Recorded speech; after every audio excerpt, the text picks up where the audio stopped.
Assalamu Assalamualaikum warahmatullahi wabarakatuh. Alhamdulillah wassalatu wassalamu ala Rasulillah wa ala alihi wa sahbihi wa man tabi'ahum bi ihsanin ila yaumiddin. Amma ba'd. Hadirin jamaah salat maghrib yang semoga dirahmati oleh Allah Ta'ala.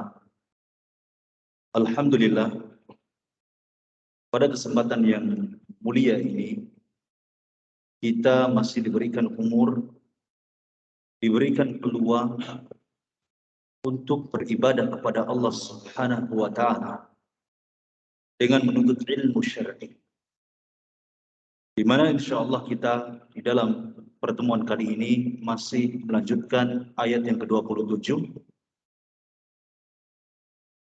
di mana Allah Ta'ala berfirman, "A antum asyaddu khalqan amis sama." Ini adalah sebuah bantahan. Sekaligus Allah Subhanahu wa Ta'ala mengajak berfikir orang-orang kafir manakala mereka dikhabarkan oleh Nabi sallallahu alaihi wasallam tentang adanya hari kebangkitan.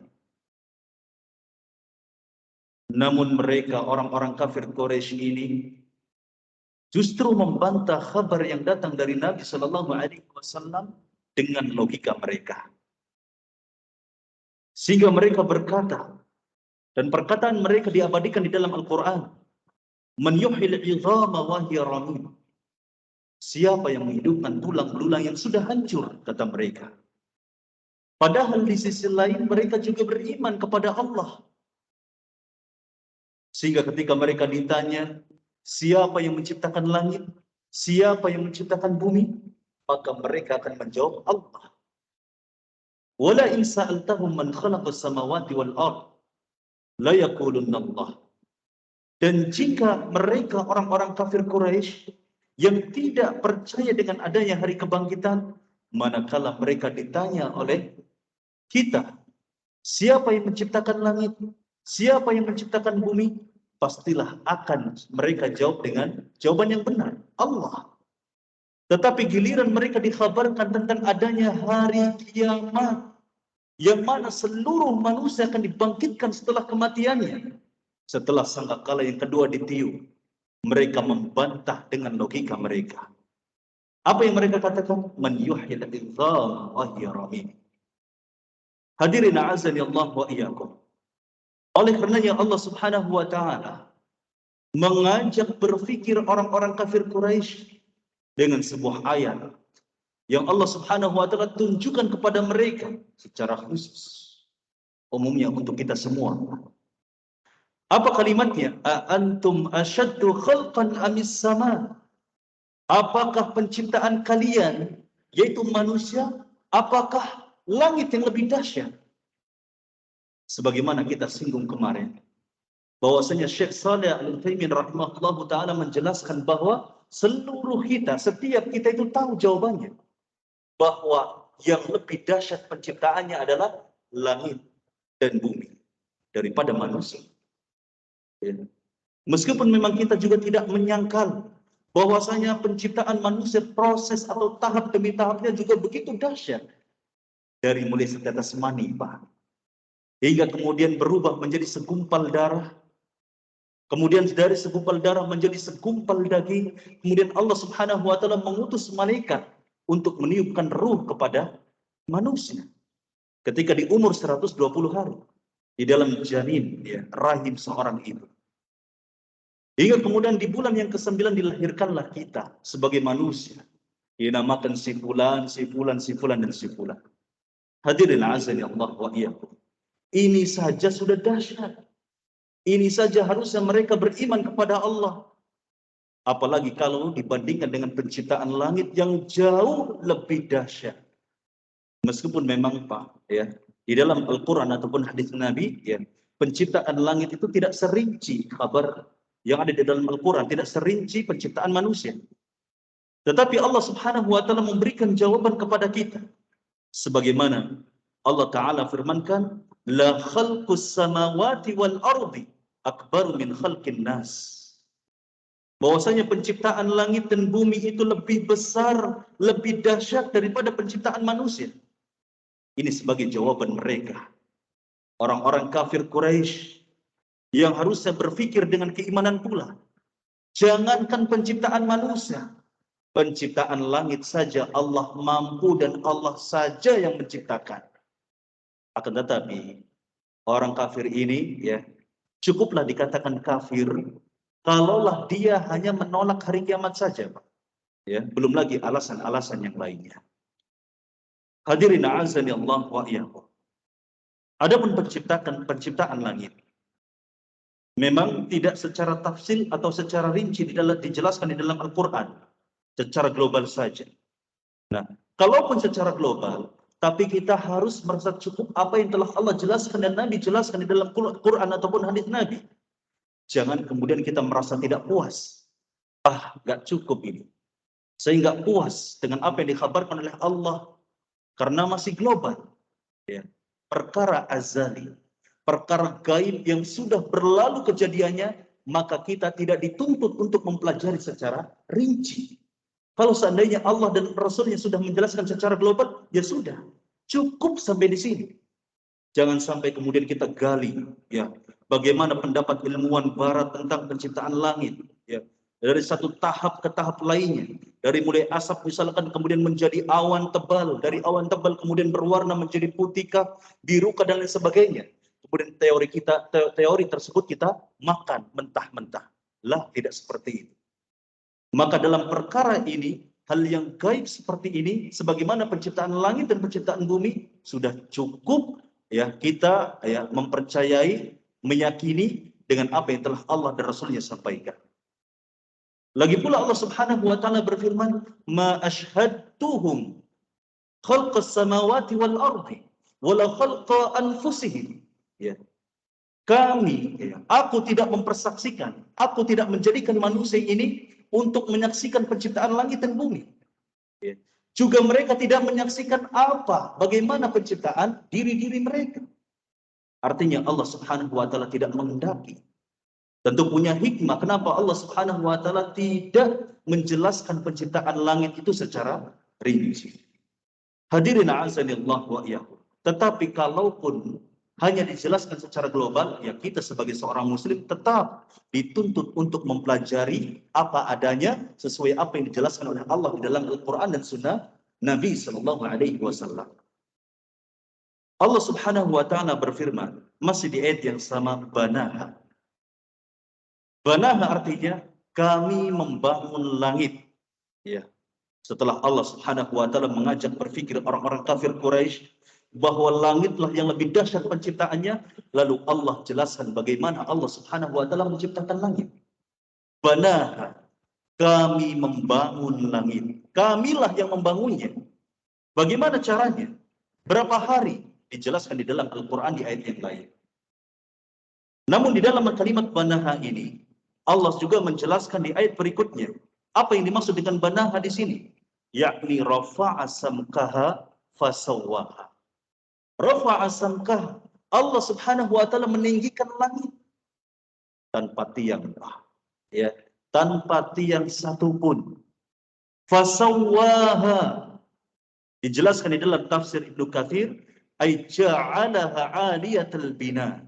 Allah Subhanahu wa taala menjadikan langit itu tinggi. Ba'idatul fina, yaitu luas, jauh, ya. Dari satu sudut ke sudut lainnya itu begitu jauh, ya, tidak terbatas, tidak terukur oleh alat ukur manapun, Pak. Yang tahu hanyalah Allah Ta'ala. Kemudian mustawiyatul arja, rata, ya, rata, ukurannya sama, ya, dari misalkan dari sudut sana ke sana, dari sana ke sana, ya, kalau bahasa kita timur ke barat, utara ke selatan, misalkan sama semua, ya, ukurannya sama. Mukallalatan bil kawakib fil lailatul dhulma, kata Ibnu Katsir. Kemudian Allah Subhanahu wa taala menghiasi, ya, langit ini dengan bintang-bintang fil lailatul dhulma, ya, di malam hari yang gelap, sehingga langit ini menjadi indah. Begitu tinggi langit, Pak. Ya, tidak ada manusia yang bisa mencapai langit yang pertama. Ya, tidak ada yang bisa. Meskipun sehebat-hebatnya astronot, ya, paling mentok-mentok ke bulan. Mentok-mentok ke bulan. Itu pun diperdebatkan. Ada yang mengatakan bahwasanya itu hanya rekayasa belaka. Ada juga yang menganggap bahwasanya itu benar. Ya. Tetapi kalaulah ada yang mengklaim dia mampu ke langit, maka kita bisa mendustakannya. Ya, tidak benar. Fir'aun, Pak, pernah suatu ketika meminta kepada Haman. Haman ini adalah orang kepercayaannya Fir'aun. Bisa dikatakan dia ini penasehatnya Fir'aun. Fir'aun meminta ya kepada Haman, ya Haman, ibnili, ya, wahai Haman, bangunkanlah untukku sarhan, ya, menara yang tinggi menjulang, ya. Kemudian la'alli ablughul asbab, agar aku bisa mencapai pintu-pintu langit. Luar biasa, Pak. Fir'aun memiliki pikiran yang maju, ya. Jadi kita jangan kalah dengan Fir'aun.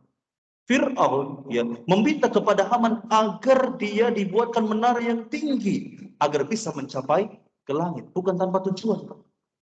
Apa tujuannya? Asbabas samawati fa'attali'a ila ilahi Musa. Agar aku bisa melihat Tuhannya Musa. Ya. Jadi ketika Musa alaihissalam, Pak, diutus sebagai seorang rasul, kemudian dia mengkhabarkan kepada Fir'aun bahwa dia, Musa alaihissalam, adalah seorang rasul yang diutus oleh Allah yang ada di atas langit. Sehingga Fir'aun dengan kesombongannya marah, nggak terima. Ingin membuktikan apa yang disampaikan oleh Musa. Nah, ini pun sebagai dalil, Pak, bahwa Tuhan itu, Allah itu ada di atas langit. Ya. Jadi kalau seandainya ada yang mengatakan bahwasanya orang yang meyakini bahwasanya Allah itu ada di atas langit adalah akidahnya Fir'aun, salah kaprah. Ya, salah kaprah. Berarti dia tidak mempelajari ayat ini dengan secara mendalam, secara detail. Ya, tidak menyeluruh, tidak utuh mempelajari ayat, yaitu surat Ghafir ayat 36 dan 37. Ya. Padahal di akhir ayat ke-37, apa kata Fir'aun? Wa innila azunnuhu kadziba. Bahwasanya aku mengira bahwasanya Musa itu berdusta. Musa itu berdusta, bahwasanya dia mengatakan Allah itu ada di atas langit. Lah, gak percaya Fir'aun. Sehingga Musa dituduh berdusta. Sebagaimana juga dijelaskan oleh Al-Imam At-Tabari. Beliau ini adalah ulama pendahulu di dalam membuat kitab tafsir, yaitu tafsir At-Tabari, yang kita kenal dengan tafsir At-Tabari. Ya, ini kitab induk, Pak. Ya, kitab induk dari kitab-kitab tafsir yang lain. Bahkan tafsir Ibnu Katsir sekalipun ya menginduk ya kepada tafsir At-Tabari. Ya, sering mengambil faidah dari sana.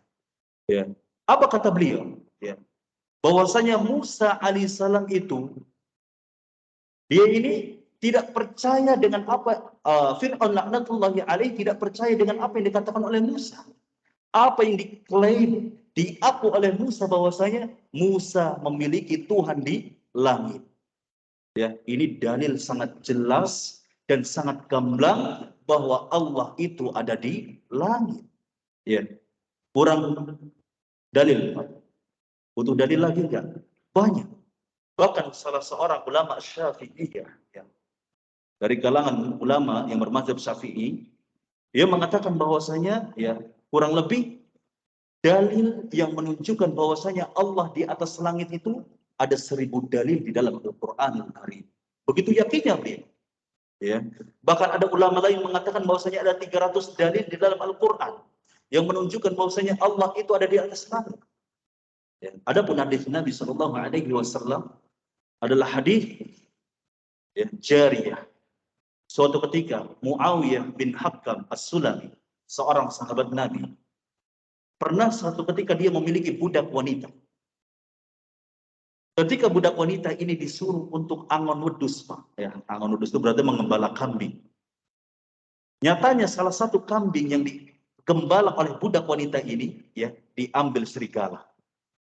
Maka Muawiyah bin Hakam ini marah, ya, sehingga dia membawa budak wanita ini ke Rasul Shallallahu Alaihi Wasallam. Lalu Rasulullah Shallallahu Alaihi Wasallam bertanya kepada budak wanita ini, Aina Allah? Di mana Allah? Apa kata budak wanita ini? Fis sama, di langit. Kemudian Nabi Shallallahu Alaihi Wasallam bertanya, Man ana? Siapa? Lalu budak menjawab, Anta Rasulullah. Engkau adalah Rasulullah. Apa kata Rasulullah? Maka bebaskanlah dia. Karena dia, wanita budak ini, dia adalah seorang mukminah. Hadirin azani Allah wa iyyakum. Ini akidah ahli sunnah wal jamaah. Yang mengatakan bahwasanya Allah di atas langit, ini adalah akidah ahli sunnah wal jamaah. Bukan akidah yang menyimpang. Karena ada oknum agama. Seorang kiai, seorang ustadz mengatakan bahwasanya yang menganggap bahwasanya Allah itu di langit itu adalah akidah yang menyimpang. Dia nggak belajar, Pak. Ya, kurang dalam di dalam membahas, mempelajari ayat demi ayat yang menunjukkan Allah itu ada di atas langit. Hadirin, a'azzani Allah wa iyyakum.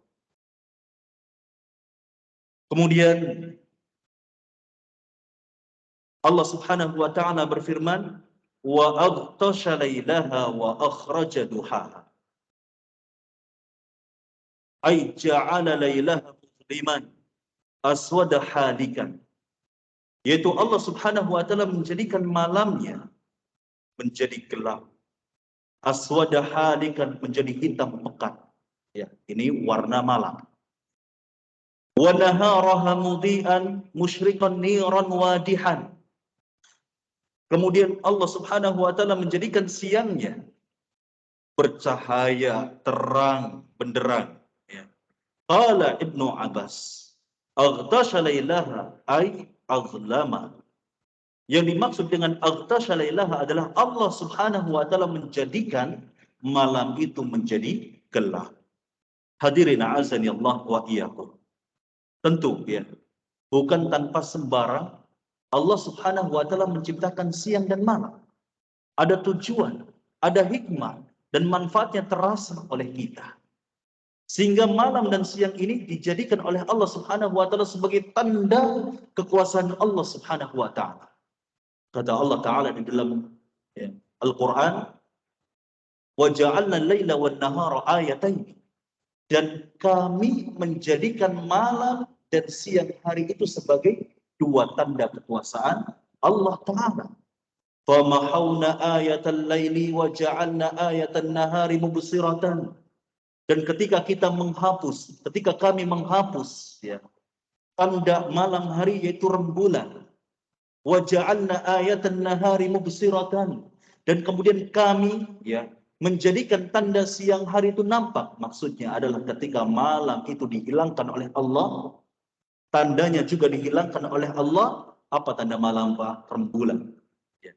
Dihilangkan oleh Allah, maka muncullah, terbitlah terang, yaitu dinamakan dengan siang. Muncul juga matahari. Tentu memiliki ya manfaat untuk kita. Kenapa Allah Subhanahu wa taala menciptakan siang dan malam dan silih berganti, ya, bergantian. Di antara manfaatnya adalah lita'lamu litablagu fadlan min rabbik. Ini yang pertama. Agar kalian mencari keutamaan, mencari rizki dari Rabb kalian. Sebagaimana kita saksikan, Pak. Ya, bahwasanya pada umumnya manusia itu bekerja di siang hari, berdagang di siang hari, ya, bersawah, berkebun di siang hari. Ada Pak berkebun di malam hari? Ada, tapi jarang. Ya. Di Indramayu mungkin ada, ya, petani-petani yang malam hari itu datang ke sawah, kemudian memanen padi misalkan, atau kacang, atau apa biji-bijian yang lain, itu di malam hari mungkin ada, tetapi sangat jarang. Pada umumnya manusia itu bekerja di siang hari. Karena memang adanya siang hari ini memudahkan untuk transaksi jual beli misalkan, ya, untuk bersosial dan lain sebagainya. Ya, bayangkan Pak, kalau nggak ada siang malam terus, di saat itu nggak ada lampu, bagaimana Pak? Jual gorengan, minta tempe, dilayaninya apa? Daging.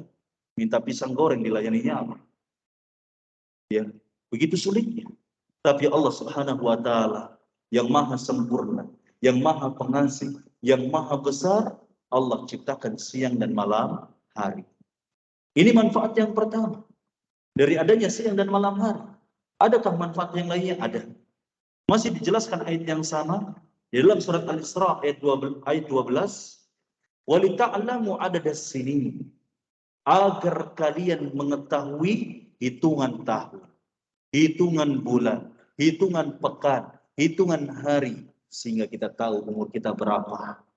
Ya, umur kita ini sudah tua, dari 20 tahun, ya, kemudian menjadi 30 tahun, dari 30 tahun kita kemudian menjadi 40 tahun, terus kita tahu umur kita semakin bertambah, bukan dilihat dari uban kita. Karena betapa banyak anak yang masih muda tetapi sudah ubanan, tidak menunjukkan dia sudah tua, ya. Tetapi kita tahu bahwa kita ini sudah tua, kita menghitung hari demi hari, ya. Lama-lama kita semakin tua. Apa yang kita tunggu, Pak? Kalaulah bukan kematian. Ini faidah, ini hikmah adanya siang dan malam hari. Wal hisab, dan untuk menghitung sesuai kebutuhan manusia. Adanya malam hari sebagaimana tadi dijelaskan. Hadirin a'azani Allah wa iyyakum. Wal arda ba'da dzalika dahaha.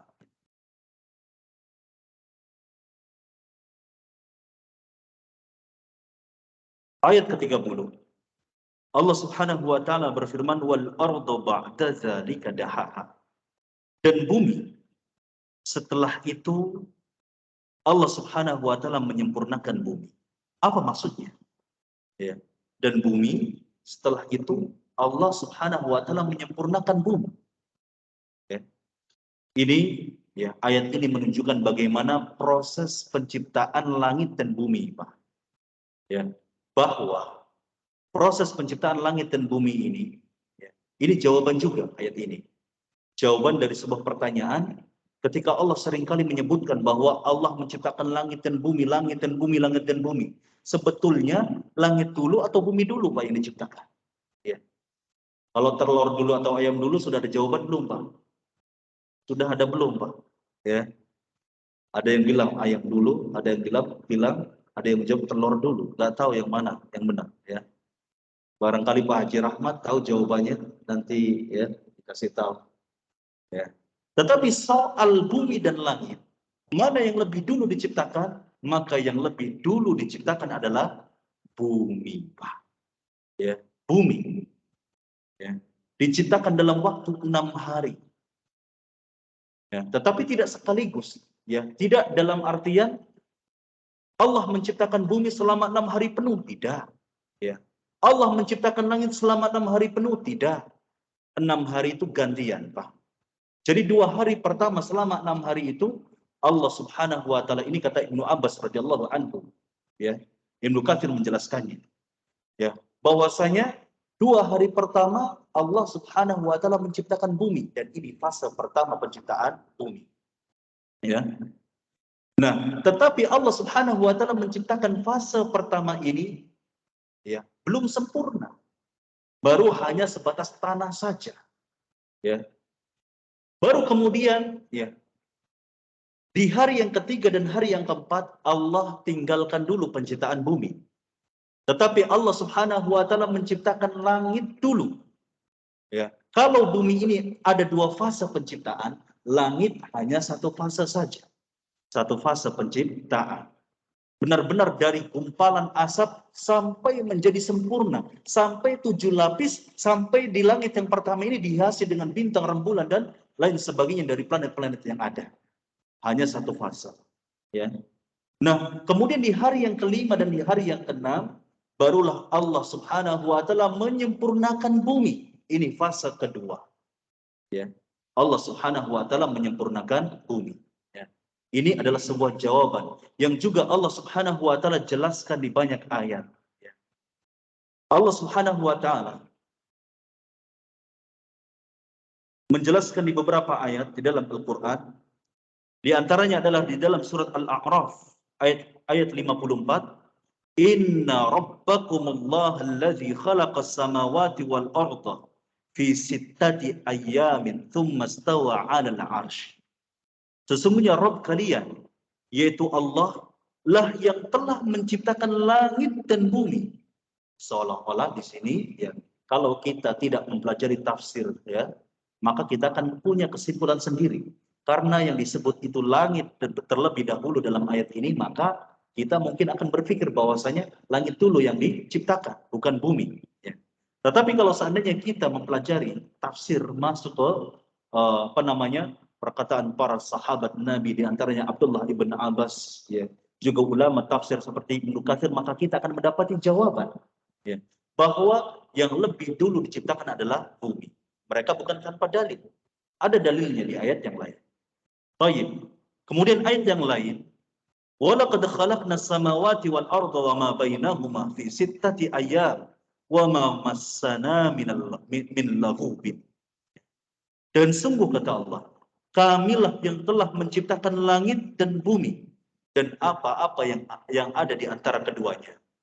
Fi sittati ayyam, ya, selama 6 hari. Wa ma massana min laghubin. Wa ma massana min luhubin, ya. Yaitu tidak merasa capek, Pak, ya. Sebetulnya Allah itu mampu, nggak harus 6 hari. Kalau seandainya Allah menghendaki penciptaan langit dan bumi itu hanya 1 kejap mata saja, Pak, berarti setengah detik lah atau seperempat detik, Allah mampu. Kenapa Allah Subhanahu wa taala menciptakan 6 hari lamanya? Ya, itu kehendak Allah, terserah Allah. Ya, bisa juga Allah, ya, tidak menciptakan manusia secara proses, ya, 9 bulan lamanya. Bisa misalkan suami istri, mohon maaf, berhubungan badan malam hari, besoknya jebrol bayi. Ya, itu kehendak Allah, bisa saja terjadi. Tapi Allah nggak mau, tidak menghendaki demikian. Maunya apa? Selama 9 bulan. Ada proses, ada tahap demi tahap. Tentu ada hikmahnya. Ya, barangkali agar seorang ibu ini merasakan betapa beratnya mengandung. Ya, sehingga dia akan timbul, ya, merasakan, ya, kasih sayang kepada ibunya yang juga sama mengandungnya.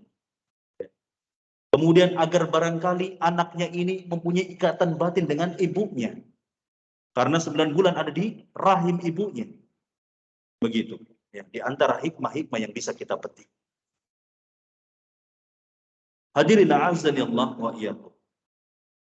Kemudian di dalam surat Fussilat, ayat yang ke-9 sampai ayat yang ke-12, Allah Subhanahu wa taala ini agak detail lagi, Pak.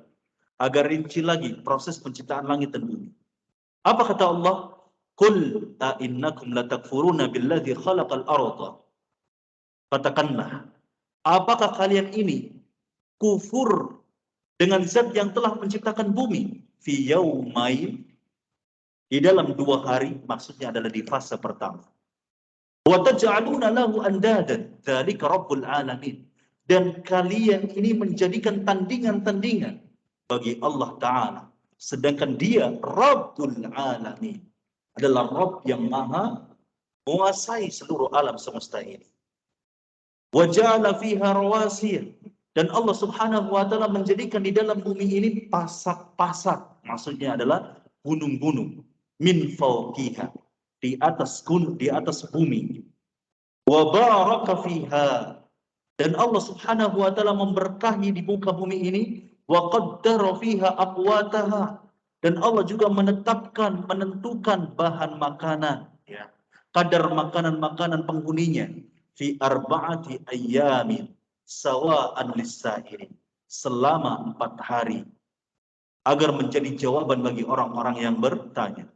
Tsumma stawa ila samai, kemudian dia beristiwa naik ke langit. Wa hiya dukhanun, saat itu langit masih menjadi kepulan asap. Faqala lah, kemudian Allah Subhanahu wa taala berkata kepada langit, walil ardi, juga kepada bumi, datanglah kepada kami, tau'an wa au karhan, mau dalam keadaan taat ataupun dalam keadaan terpaksa. Lalu langit dan bumi ini berkata, qalata, ya, ataina ta'i'in, kami ini datang dalam keadaan taat, ya Rabb. Artinya langit dan bumi itu bisa bicara, Pak. Sehingga kelak bumi ini yang kita bincang, kalau seandainya kita bermaksiat di atasnya, ya, pergi ke sana untuk bermaksiat, pergi kemana untuk bermaksiat, kelak tanah yang kita injak, bumi ini akan menjadi saksi, ya, bagaimana amalan kita di dunia, ya. Sehingga hati-hati, Pak. Ya. Mudah-mudahan bumi yang kita bijak ini akan menjadi saksi bahwa kita ini beramal soleh. Dulu ya kita ini hadir di majelis ilmu, mereka menyaksikan. Bumi ini menjadi saksi bagaimana kita datang ke majelis ilmu, bagaimana kita datang untuk salat berjamaah, bagaimana kita untuk melakukan ketaatan-ketaatan yang lain. Ya, bukan sebaliknya. Nauzubillahi min dzalik. Hadirin a'azzani Allah wa iyyakum. Kemudian Allah Subhanahu wa taala berfirman, faqadahunna sab'a samawatin. Ya. Dan Allah Subhanahu wa taala menjadikannya 7 langit. Yang awalnya kepulan asap, Allah Subhanahu wa taala menciptakan langit hingga menjadi 7 lapis langit. Fi yaumain, ya, di dalam 2 hari penciptaannya. Wa auha fi kulli sama'in amraha. Dan Allah Subhanahu wa taala mewahyukan kepada langit, kepada setiap langit, baik langit yang pertama, baik langit yang kedua hingga langit yang ketujuh, amraha, mewahyukan akan perkara atau urusan-urusannya. Wa zayyana as-samaa'a dunya. Dan Allah Subhanahu wa taala, kata Allah, dan kami menghiasi langit dunia ini bimasabih, dengan bintang-bintang, wa hifdhan, dan memeliharanya, dzalika taqdirul alim. Ya, inilah ketentuan, ya, yang Tuhan Allah Subhanahu wa taala yang Maha bijaksana dan Maha mengetahui. Hadirin azani Allah wa iyyakum. Itulah sederet ayat yang menunjukkan proses penciptaan langit dan bumi. Bahwasanya Allah Subhanahu wa taala menciptakan langit dan bumi itu selama 6 hari. Tetapi ya ada fase-fase tertentu untuk bumi. Adapun langit itu hanya satu fase saja. Namun ulama berbeda pendapat. Hari yang dimaksud di sini adalah apakah hari seperti hitungan kita di dunia yang dimulai dari terbitnya matahari hingga tenggelamnya matahari, atau hari seperti di akhirat. Al-Imam Ibnu Katsir rahimahullahu ta'ala di dalam kitabnya Al-Bidayah wan Nihayah menjelaskan perbedaan pendapat antara ulama. Apakah hari yang dimaksud adalah hari seperti kita di dunia, atau hari di akhirat yang hitungannya adalah 1000 hari, 1 hari di akhirat bagaikan 1000 tahun di dunia. Ya. Maka beliau menjelaskan pendapat yang pertama, ini yang dipegang oleh mayoritas ulama, bahwasanya hari yang dimaksud adalah hari seperti di dunia. Ini mayoritas ulama. Kemudian pendapat yang kedua, dan ini adalah pendapat yang dipegang oleh Imam Ahmad, Ad-Dhahhak, Mujahid, ya, Ibnu Abbas, terus kemudian Imam At-Tabari, terus Imam Al-Qurtubi, ya. Tetapi dianggap minoritas bukan mayoritas. Tadi jumhur ulama ya berpendapat bahwasanya hari yang dimaksud ya, yang digunakan di dalam menciptakan langit dan bumi adalah hari sebagaimana kita di dunia. Begitu. Hadirin a'azzani Allah wa iyyakum.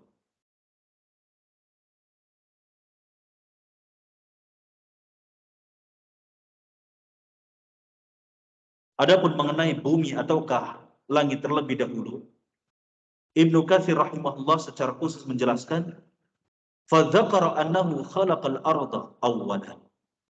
Maka Allah Subhanahu wa taala menyebutkan bahwasanya dirinya menciptakan bumi itu terlebih dahulu. Ya, li'annaha kal asas. Karena ya bumi ini bagaikan asas. Wal aslu an yubda'a bil asas, dan pada asalnya di dalam membangun sebuah bangunan itu maka biasanya dan pada umumnya bahkan semuanya itu ya asasnya dulu ya Pak, pondasinya dulu. Gak ada yang gentengnya dulu atau tiangnya dulu. Maka yang pertama kali dibangun adalah pondasinya dulu. Ya. Hadirin a'azzani Allah wa iyyakum. Lalu kemudian menyusul atapnya. Tsumma ba'dahu bisaqfi. Kemudian setelah itu atapnya, yaitu langit. Sebagaimana kita lihat Pak. Ya. Kalau kita ingin membangun sebuah rumah misalkan, maka bangun dulu pondasinya. Setelah itu atapnya, ya. Ada tiang misalkan, kemudian atapnya. Nah, setelah selesai pembangunan itu, maka kita akan kembali ya fokus ke bawah setelah membangun atap. Apa yang kita fokuskan?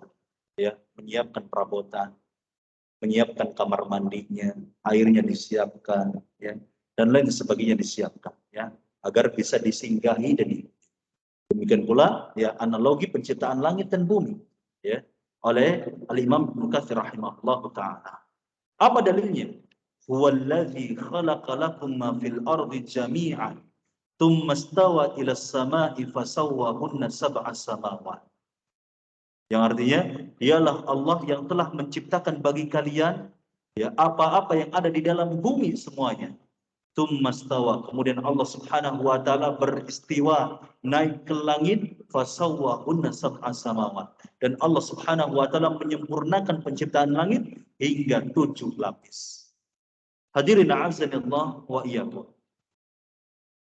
Kemudian Ibnu Katsir melanjutkan dengan menjelaskan firman Allah di dalam surat An-Nazi'at dari ayat yang ke-27 hingga 33. Apa kata beliau? Fa fi hadhil ayah. Maka di dalam ayat ini andahal arda. Allah Subhanahu wa taala menyempurnakan bumi karena ba'da khalqis sama, yaitu setelah menciptakan langit, ya. Ini jelas ya bahwasanya Allah menyempurnakan bumi, ya. Ini fase kedua, ya. Allah melakukan fase penyempurnaan bumi setelah menciptakan langit. Fadahyu. Maka yang dimaksud dengan menyempurnakan bumi di sini adalah huwa mufassirun biqaulihi, huwa mufassarun biqaulihi, yaitu ditafsirkan dengan ayat akhraja minha ma'aha wa mar'aha. Yaitu maka Allah Subhanahu wa taala mengeluarkan air ya dari bumi ini. Ya, ini fase kedua, Pak. Jadi di dalam fase kedua, penyempurnaan bumi, maka lalu Allah Subhanahu wa taala mengadakan laut, mengadakan sungai, mengadakan telaga, mengadakan benua, ya, dan tumbuh-tumbuhan dan pepohonan dan lain sebagainya, binatang-binatang ternak dan lain sebagainya. Sehingga ada tanda-tanda kehidupan di dalamnya. Hadirin a'azzani Allah wa iyyakum. Adapun yang dimaksud dengan penyempurnaan, bagaimana Allah Subhanahu wa taala menyempurnakan bumi, yaitu di fase yang kedua, maka tafsirnya adalah sebagaimana Allah Subhanahu wa taala jelaskan di dalam ayat yang ke-31, yaitu akhraja minha ma'aha wa mar'aha. Lalu Allah Subhanahu wa taala mengeluarkan dari bumi ini air, ya. Laut tadi sebagaimana saya jelaskan, wa mar'aha dan tumbuh-tumbuhan. Ya. Kemudian wal jibala arsaha. Di dalam tafsir Syekh Shalih Al-Utsaimin rahimahullahu taala dijelaskan yang dimaksud dengan wal jibala arsaha adalah ja'alaha rasiyatan fil ardi. Allah Subhanahu wa taala menjadikan gunung ini sebagai pasar di dalam bumi. Fala tansifuha ar-riyahu mahma qawiyat.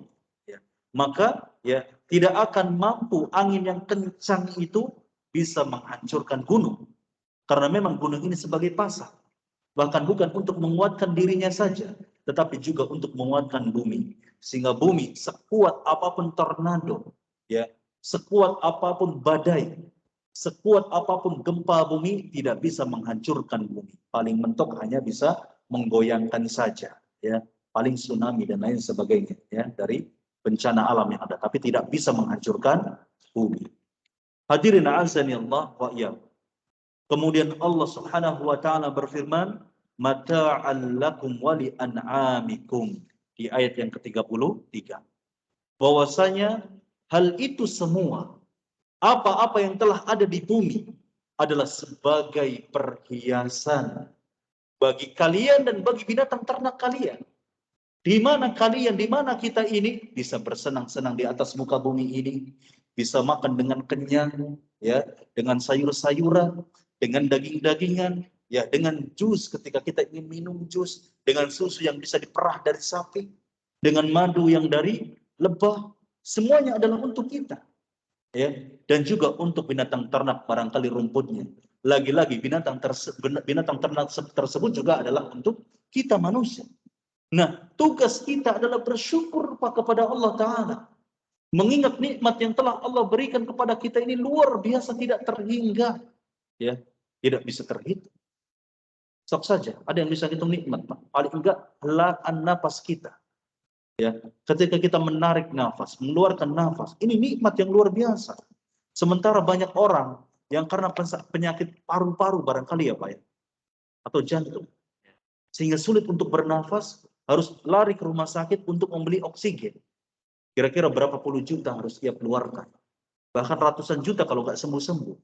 Sedangkan kita yang masih sehat, alhamdulillah, ya Allah Subhanahu wa taala memberikan udara yang bebas gratis, ya. Dan tentu ini adalah nikmat yang luar biasa untuk kita syukuri. Lalu bagaimana cara bersyukurnya? Apakah hanya sekedar mengucapkan alhamdulillah ketika diberikan kesehatan dari sakit sebelumnya, ketika dinaikkan pangkatnya, ketika ditambah gajinya, ketika diberikan bonus misalkan? Apakah hanya cukup mengucapkan alhamdulillah? Lah, tidak cukup kita disebut orang yang bersyukur. Atau ada orang yang lain menganggap bahwasanya dia sudah bersyukur hanya karena ketika diberikan nikmat ataupun rizki dia mengucapkan alhamdulillah dan mengumpulkan anak yatim dan duafa di kampungnya, kemudian diberikan beras misalkan, sembako. Dia merasa sudah bersyukur. Apakah itu dikatakan bersyukur? Ya, cukup dikatakan bersyukur? Lah, tidak cukup. Lalu bagaimana bersyukur itu? Bagaimana bersyukur yang benar? Ada yang tahu?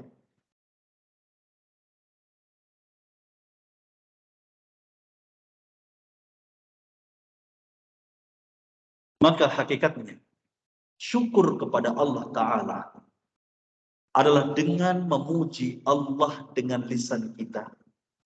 Kemudian mengakui bahwasanya nikmat yang telah kita rasakan ini adalah datangnya semata dari Allah Ta'ala. Dan kemudian menggunakan nikmat yang Allah berikan kepada kita adalah untuk mentaati Allah Ta'ala. Ini adalah hakikat syukur kita kepada Allah Ta'ala. Sebagaimana dijelaskan pula oleh Al-Imam Ibnul Qayyim Al-Jauziyah rahimahullah ta'ala. Di dalam mendefinisikan syukur, apa beliau katakan? Asyukru adalah syukur. Baik, jemaah sekalian, ya, karena waktu kita sudah tiba, insyaallah kita akan membahas atau melanjutkan materi kita di pertemuan yang akan datang. Insyaallah, mari kita tutup doa kafaratul majelis. Subhanakallahumma wa bihamdik, asyhadu an la ilaha illa anta, astaghfiruka wa atubu ilaik. Wassallallahu ala nabiyyina Muhammad. Assalamualaikum warahmatullahi wabarakatuh.